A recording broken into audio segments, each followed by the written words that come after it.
तैयारी, ऑफलाइन जैसा अनुभव। कपिल सर के मार्गदर्शन में करें RAS, PSI, EO, RO और अन्य भर्ती परीक्षाओं की तैयारी बूस्टर एकेडमी के साथ। अभी डाउनलोड करें बूस्टर एकेडमी ऐप।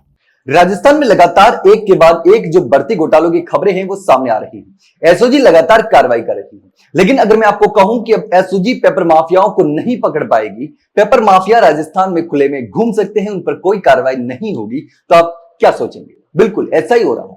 अब ऐसा कोई नियम नहीं है कि पेपर माफियाओं को नहीं पकड़ा जाएगा, लेकिन अब एसओजी का जो आंकड़ा सामने आया है उस आंकड़े ने अभ्यर्थियों की चिंता बढ़ा दी है और कहीं ना कहीं सवाल खड़े कर दिए हैं। अब देखिए दिक्कत क्या है। दिक्कत यह है कि पेपर लीक माफिया को एसओजी कैसे पकड़ेगी, क्योंकि एसओजी में जांच के लिए अफसर ही नहीं है, अधिकारी ही नहीं है, सिर्फ 9 अफसर हैं और इतने पेपर लीक के मामले हैं, इतने घोटाले हैं, इतनी जांच पेंडिंग है कि संभव ही नहीं है कि इतने अधिकारी इसको पूरा कर सके। जब जांच ही पूरी नहीं हो पाएगी तो फिर आरोपी जो है, पेपर लीक माफिया जो है, वहां तक एसओजी पहुंचेगी कैसे, उनको पकड़ेगी कैसे?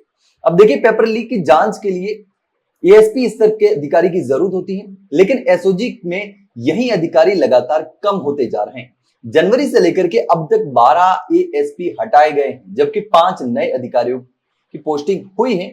तो 12 हटाए हैं, 5 की पोस्टिंग हुई है, मतलब पहले से ही अधिकारी कम हो गए। इनमें से सिर्फ एक ने एसओजी में ज्वाइन किया। लंबे समय से जांच अधिकारियों की कमी को देखते हुए एसओजी ने सरकार को प्रस्ताव भेजकर पेपर लीक मामलों की जांच एएसपी के बजाय इंस्पेक्टर स्तर के अधिकारी से कराने के लिए कानून में बदलाव की भी मांग की है। अब देखिए मौजूदा स्थिति क्या है कि राजस्थान सार्वजनिक परीक्षा अधिनियम के तहत पेपर लीक जैसे मामलों की जांच एएसपी या उससे वरिष्ठ अधिकारी ही कर सकता है, इंस्पेक्टर लेवल का नहीं कर सकता।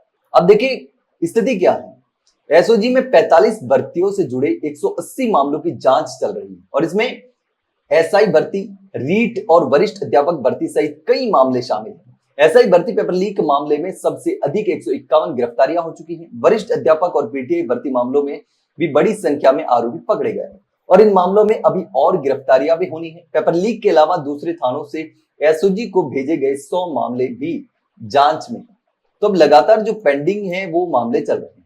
अब एसओजी के कई सारे अधिकारी हटाए गए हैं। देखिए पदों की बात करें तो अतिरिक्त पुलिस अधीक्षक के जो स्वीकृत पद है वो 15 है और मौजूद जो काम कर रहे हैं वो 9 है, यानी कि पद भी पूरे नहीं भरे गए। उप अधीक्षक पुलिस की बात करें तो 13 स्वीकृत पद हैं और भरे गए कितने हैं? 8, बाकी के खाली पड़े हैं। इंस्पेक्टर की भी हालत ऐसी है, इससे भी बदतर है। अब देखिए 33 पद स्वीकृत है, लेकिन मौजूद कितने हैं? 16 पद भरे गए। अब देखिए पीटीआई भर्ती में डमी अभ्यर्थी अरेंज करने वाले 10,000 के इनामी बबूता राम को एएसपी धर्माराम गिल ने 7 मई को गिरफ्तार किया था। अब कानून के अनुसार गिरफ्तारी के 90 दिन पूरे होने से पहले 10 अगस्त तक चालान पेश करना है।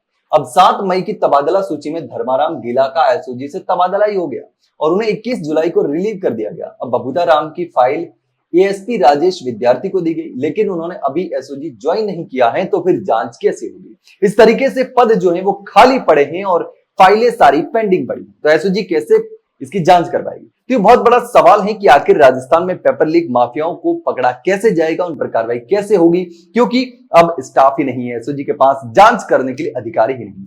लेकिन इस पर आप क्या सोचते हैं कमेंट सेक्शन में कमेंट करके जरूर बताना। अगर जानकारी चली गई हो तो वीडियो को लाइक और शेयर जरूर करो, चैनल को सब्सक्राइब करना ना भूले। फिलहाल के लिए इतना ही, जल्द मिलते हैं नई जानकारी के साथ, तब तक के लिए नमस्कार।